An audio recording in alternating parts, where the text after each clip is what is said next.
Well, for one branch of the military, the lesson from World War II was clear. They knew that when it came to killing, it was better if you didn't see your enemy at all.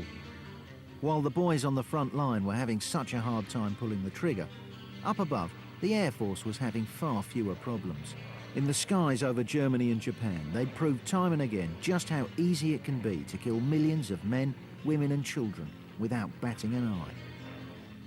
When it comes to killing, out of sight really is out of mind. What the Air Force had demonstrated was a simple psychological truth. The closer you are to your enemy, the harder he is to kill. And what we're going to do is we're going to go ahead and fire. Professor Dave Grossman is the world's leading expert on the psychology of killing. And according to him, the evolution of weapon design is all about one thing: distance. We're forcing ourselves to do something that, to a certain degree, you can argue, does not come naturally. And to go for the eyes, to go for the throat, these things are extremely hard to do and extraordinarily rare. And so we develop tools to make it easier. Number one, we get just your rock, right? Your basic rock, huh? And not only does the rock give me mechanical leverage, but now I don't have to do the personal impact. And I've created the first real little diffusion of reality. Hey, the rock did it, not me, yeah? Dirty, nasty rock. The sin goes into the rock, you know? And I smack you with the rock, and of course we go a little further, and we get some leverage and a little more distance. We get the old jawbone of the ass. You see any Philistines around, let me know, you know? And then, you know, we come further to the sword. And the sword is all about hacking. From the rock to the rifle, the whole history of war has been the history of getting ever further away from the evidence of your actions. And the truth is that throughout history, the vast majority of people killed in battle have been killed from a distance, by arrows, cannon, machine guns and artillery. But with the birth of air power, distance killing had really come of age.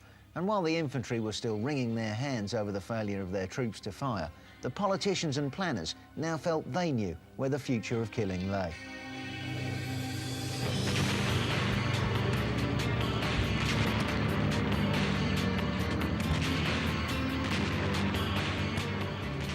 As the 50s and 60s rolled on, this faith in air power was unstoppable, and a whole new doctrine of how war should be fought began to emerge.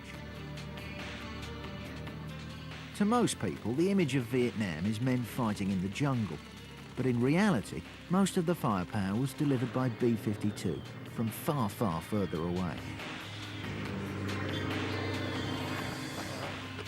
Two of the most decorated B-52 pilots from the war in Vietnam are Bill Stocker and Russ McCarthy, and I wanted to learn from them what it takes to kill from the air. Okay.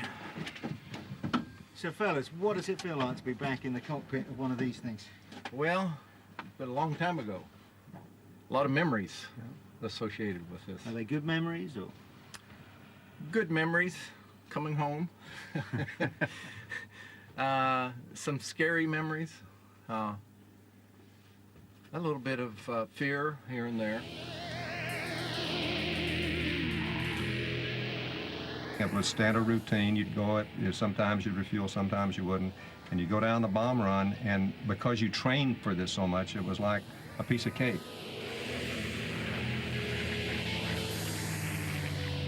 We release, get the bomb doors closed, we peel off, we start immediate climb to 41,000 feet. We'd sit back, start having lunch, and drive for 5.5 hours back home.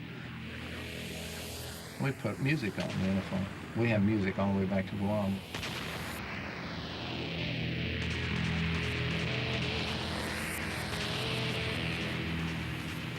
What do you think the difference was between you and, say, an infantryman in terms of dealing with what you did? Well, the infantryman is face to face with the adversary. If you don't get him, he will get you. And standing up and taking that person's life with a gun or bayonet, I can't hardly conceive a bayonet death. It has got to be 50, 100 times more mentally stressful on those people. In flying these missions, you go after the target. You knock the target out. The target is a set of coordinates. It's a building with so many things, and we don't put the human face on that. Listening to Bill and Russ talk, it became clear why killing from the air is such an appealing alternative. Unfortunately, on their own, bombs and missiles are never going to win.